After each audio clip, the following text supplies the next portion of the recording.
when you start talking about government serving corporations, there's a name for that, and it starts to turn into, it feels like a kind of hipster techno fascism in the making. I mean, am I being unfair? I think that's right. I mean, I think it's yeah. I don't think that's unfair. And look,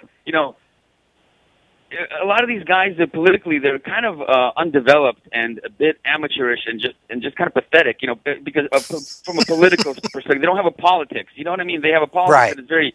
that is that's juvenile. And so when they see this guy like Rohana, basically kind of being a Democrat, kind of being like an Obama type figure, but even more pro business and speaks their language and can talk about disruption and disrupting government and bringing tech to government.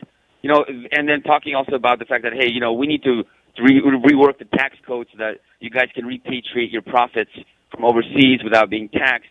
And that inspires, almost they see him as a sort of Jesus, which is pretty funny. I mean, because it is a very Republican, he's a moderate Republican, and he inspires awe in these guys, which is Well, pretty funny. that's hilarious to me. First, and unfortunately, we're going to have to leave it there for now. But anyone who thinks government needs tech thinking hasn't tried to change their privacy settings in Facebook. But Yeah, Yasha that's Levine, fact. Pando Daily, thanks so much for being with us. This is great. Keep up the great work, and I hope you'll come back. I'm Richard Eskow, RJ Eskow, and you've been listening to another episode of the Zero Hour here on We Act Radio. Come back next week, more talk about the future, the present, and what we need to do to get that revolution going, whatever the hell it's supposed to look like. I'm Richard Eskow. We will be back next week, and this is the Zero Hour.